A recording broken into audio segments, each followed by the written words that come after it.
अस्सलाम वालेकुम स्टूडेंट्स। जी, तो जैसे मैंने आपको बच्चों कहा था कि हमने कुछ डेफिनेशन जो हैं वो बुक से करनी है, क्योंकि जो MCQs वाली बुक है उसमें काफ़ी लंबी हैं और इसके अलावा वहाँ पे कुछ ऐसी डेफिनेशन भी हैं जो कि नहीं दी गई, तो वो हम यहाँ से करते हैं। सबसे पहले है गुडविल।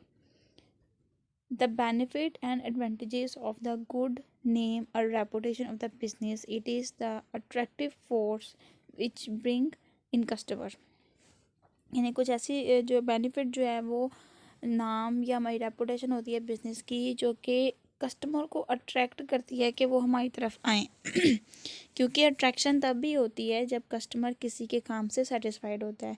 तो जब कस्टमर किसी के काम से सेटिस्फाइड होता है तो वो हमेशा उसी के पास ही जाता है जिससे वो सेटिस्फाइड होता है। तो वो एक अट्रैक्शन होती है जिसकी बेस पे हमारी गुडविल बनती है, हमारी एक अच्छी रेपुटेशन होती है। Average profit method for valuation of goodwill. अच्छा, अब यहाँ पे ना गुडविल को वैल्यूएट करने के, मालूम करने के लिए कुछ फार्मूले हैं, जिसमें सबसे पहले एवरेज प्रॉफिट मेथड है। According to this method the average profit of given number of past year multiplied by an agreed number is considered to be the value of a goodwill. अब इसका मतलब ये है कि एवरेज प्रॉफिट मेथड में क्या होता है कि जितना भी हमारे पास्ट ईयर के जितने भी प्रॉफिट होते हैं, ठीक है, जिसके नंबर गिवन होते हैं, उनको मल्टीप्लाई किया जाता है by an agreed number of consideration considered the goodwill value. तो उसको एवरेज नंबर के साथ कंपेयर, यानी कि जितने सालों का हमारे पास, लेट सपोज अगर हमने 5 ईयर्स का निकालना है प्रॉफिट, तो 5 ईयर्स के सारे प्रॉफिट को जमा करके नंबर ऑफ ईयर्स पर डिवाइड कर देंगे, ठीक है। उसके बाद है नॉर्मल प्रॉफिट। नॉर्मल प्रॉफिट से मुराद ये होता है वो प्रॉफिट जो कि रूटीन वाइज काम किया जाता है, जो यहाँ रूटीन वाइज प्रॉफिट कमाया जाता है उसको नॉर्मल प्रॉफिट कहा जाता है। यानी कि नॉर्मली रेट जो हमें लगता है कि इस साल हमें इतना इतना प्रॉफिट होगा, उसको नॉर्मल प्रॉफिट कहते हैं।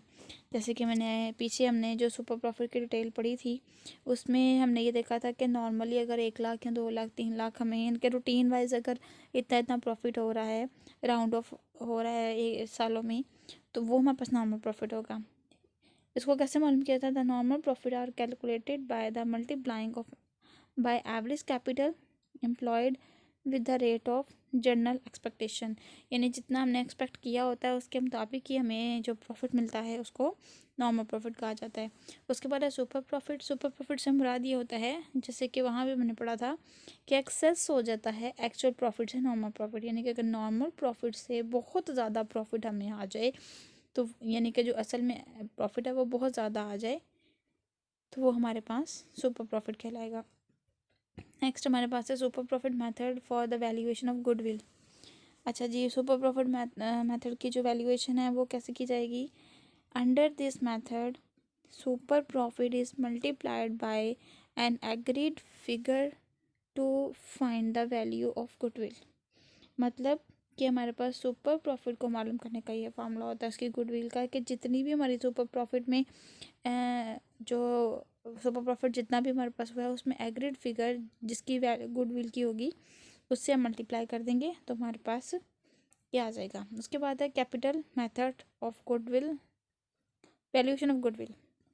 ये हमने पीछे भी पढ़ा है। एक्चुअल प्रॉफिट को नॉर्मल प्रॉफिट रेट पे डिवाइड करेंगे, मल्टीप्लाई बाय 100 करेंगे तो हमारे पास कैपिटलाइज मेथड आ जाएगा।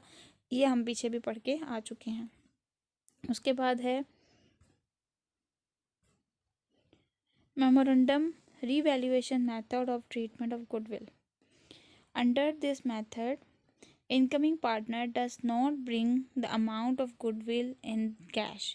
A goodwill account is raised in the book at full value and is then immediately written off. इसका मतलब ये होता है कि जो वैल्यूएशन हो रही है हमारे पास गुडविल मेथड की, वो किस तरह से होती है कि जितना भी कैश जो है वो साथ लेकर नहीं आता, वो क्या करता है अपनी बुक वैल्यू, यानी कि जितना उसकी बुक में राइट ऑफ किया गया होता है उतनी वैल्यू को साथ लेकर आ जाता है, जिसको हम memorandum valuation method of goodwill कहेंगे। इसमें सिर्फ आपने ये डेफिनेशन के रटे लगाने हैं, इनकी डिटेल आप लोगों ने नहीं जाननी, क्योंकि आपको सिर्फ 2 नंबर की डेफिनेशन आनी है। रिवैल्यूएशन ये हम पीछे पढ़ चुके हैं। Memorandum revaluation account, It is prepared at the time of admission, retirement, death, if a partner agree to keep the book's value of an asset and liability unchanged and alternate.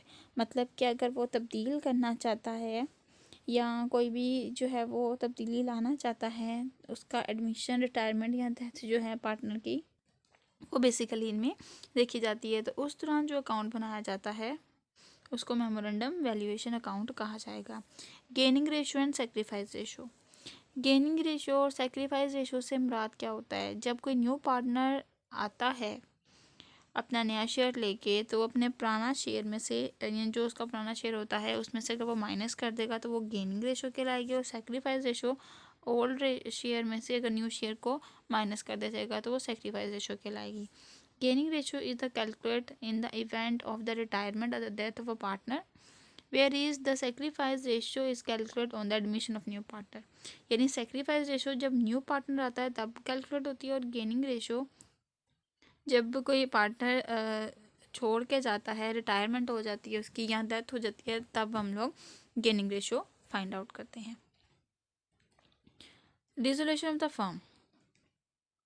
According to the Partnership Act 1932, the dissolution of partnership between all the partners of the firm is called dissolution of firm. Dissolution का मतलब होता है ख़त्म कर देना। तो कारोबार कैसे ख़त्म होता है?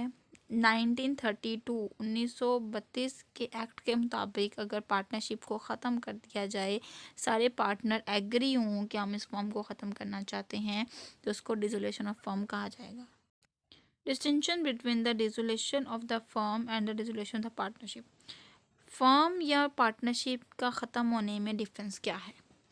फर्म कहते हैं पूरा का पूरा कारोबार ख़त्म हो जाना, और पार्टनरशिप का ख़त्म होने से मुराद ये होता है कि कोई पार्टनर छोड़ के चला जाए। ठीक हो गया?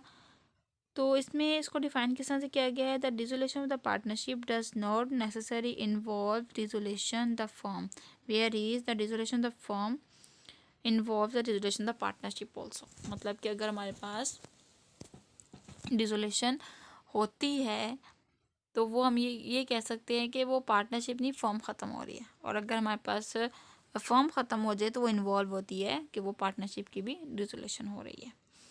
तो dissolution of by agreement. Agreement से मुराद ये होता है कि मुआहदा हुआ होता है। मतलब कि कुछ पार्टनर्स ऐसे होते हैं जो एक ख़ास काम को करने के लिए एक मुआहदा तय करते हैं। जब वो ख़ास काम ख़त्म हो जाता है तब उनकी पार्टनरशिप भी ख़त्म हो जाती है। तो अगर एग्रीमेंट में लिखा हुआ है कि हमने फ़लाँ काम करके अपनी पार्टनरशिप ख़त्म करनी है, तो वो पार्टनरशिप ख़त्म हो जाती है अकॉर्डिंग टू कॉन्ट्रैक्ट जो पार्टनर्स के दरमियान होता है। आगे है compulsory dissolution by the operation of law के मुताबिक। जैसे कि पिछली डेफिनेशन में हमने पढ़ा था वो इतना ज़रा लेंथी था, यहाँ पे ज़रा इन्होंने टू दी पॉइंट बात की है। इसमें ये होता है कि अगर सारे के सारे पार्टनर इंसॉल्वेंट हो जाएं तो डिसोल्यूशन जो है वो कंपल्सरी तौर पे लॉ के मुताबिक ख़त्म हो जाती है। By the happening of any event which take it unlawful for the business of the firm is to be carried on और for the partners to carry on the partnership. ठीक है? अगर पार्टनरशिप बिजनेस उस दौरान हमारे पास ख़त्म हो जाता है जब इनकी कंपल्सरी रेजोल्यूशन हो, अगर वो अनलॉफुल काम कर रहे हैं। उसके बाद dissolution by the partnership at will. Notice. अगर कोई पार्टनर नोटिस भेजता है where the partnership is at will, अगर वो एट विल के मुताबिक पार्टनरशिप है, यानी कि मर्ज़ी के मुताबिक अगर हम चाहें तो पार्टनरशिप छोड़ सकते हैं। द फर्म में be dissolved by any partner giving the notice in writing। Written form में जो है वो हमें देना पड़ता है, यानी कि सारे पार्टनर्स को नोटिस भेजना होता है जो भी पार्टनर बिजनेस को छोड़ना चाहता है। Dissolution by court. कोर्ट की तरफ से भी डिसोल्यूशन हो जाती है। वो कब कब होती है? जब अगर अनसाउंड माइंड हो जाए, यानी कि अगर कोई पार्टनर पागल हो जाए या वो बीमार हो जाए तब हो जाती है। When the partner becoming permanently incapable for the performing the duty of the as a partner, यानी कि कोई पार्टनर मुकम्मल तौर पे नाकाबिल हो जाए अपने काम को परफॉर्म करने के लिए। What where a partner is guilty for the misconduct. Misconduct का मतलब होता है किसी काम को गलत कर देना या फ्रॉड वगैरह कर देना। Where a partner commits willful or persistent breach of contract, breaches का मतलब होता है तोड़ देना, अगर वो एग्रीमेंट को तोड़ देता है, ब्रीच ऑफ एग्रीमेंट है, अगर वो एग्रीमेंट को तोड़ देता है या कॉन्ट्रैक्ट को ही तोड़ देता है, ठीक है, ब्रीच ऑफ कॉन्ट्रैक्ट और ब्रीचेस ऑफ एग्रीमेंट दोनों इसमें आएंगे, तो उसमें भी हमारे पास पार्टनरशिप डिसॉल्व हो जाती है। उसके बाद है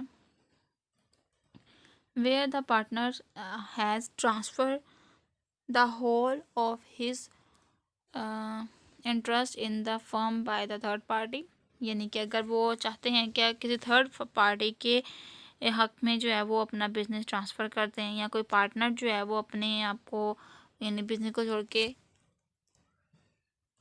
किसी थर्ड पार्टी में इंटरेस्ट ले रहा है, तो तब भी हमारे पास पार्टनरशिप जो है वो ख़त्म हो जाती है, बाय कोर्ट की तरफ से वही ख़त्म कर देता है।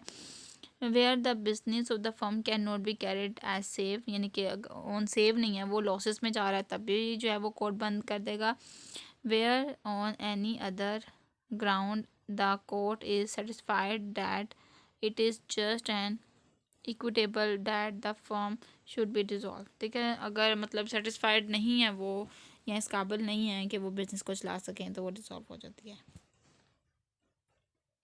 लास्ट हमारे पास गार्डनर वर्सेस मेरेडिसियन, ये बेसिकली दो पार्टनर्स थे, ठीक है, तो इसके दौरान ये हुआ था, इनकी पार्टनरशिप डिसॉल्व हो गई थी। ये तीन लोग थे, गार्डनर, एक मैरी और एक विकिंस नाम था, ठीक है। अब उन्होंने ना कुछ इस तरह से किया था काम कि अगर हमारा पार्टनर, कोई ऐसे पार्टनर हैं जो सॉल्वेंट हैं और कोई ऐसे पार्टनर होते हैं जो इनसॉल्वेंट होते हैं डिसोल्यूशन के दौरान, तो जो सॉल्वेंट पार्टनर होते हैं वो इनसॉल्वेंट पार्टनर के जो पैसे होते हैं या जो उनका एक्सपेंस होता है या उनका जो जितना भी कर्जा होता है वो सॉल्वेंट पार्टनर बेयर करते हैं, ठीक है। इसको गार्डनर वर्सेस मेरेडिसियन कहा जाता है। According to this decision the deficiency of insolvent partner, deficiency का मतलब कि जो खसारा है इंसॉल्वेंट पार्टनर का capitals account must be borne by the solvent partner, तो वो कौन बोर्न करेगा, कौन बियर करेगा या कौन बर्दाश्त करेगा, solvent partner. In the portion of their capital after each solvent partner has borne in the case equivalent to on share on losses on realization, और ये बेसिकली कैलकुलेट होता है जब उनकी रियलाइजेशन उनके अपने लॉसेस के दौरान होती है।